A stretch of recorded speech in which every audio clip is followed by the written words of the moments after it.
आयुष्यामध्ये महाराष्ट्राच्या विकासाला एक दिशा दिली।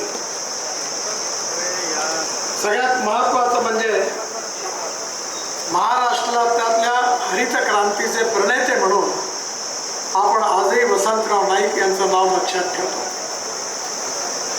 वसंतराव नाईकांच्या नंतर सुधाकरराव नाईक जेव्हा मुख्यमंत्री झाले त्यावेळी मी देखील विधिमंडळामध्ये होतो आणि सुधाकररावांनी एक क्रांतिकारी कार्यक्रम त्यावेळी सुरू केला आणि तो म्हणजे जलसंवर्धनाचा।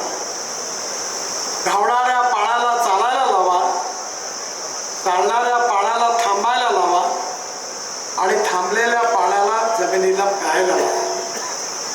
गावातलं पाणी गावात, घरातलं पाणी घरात आणि शेतातलं पाणी शेतात, हा जलसंवर्धनाचा मूलमंत्र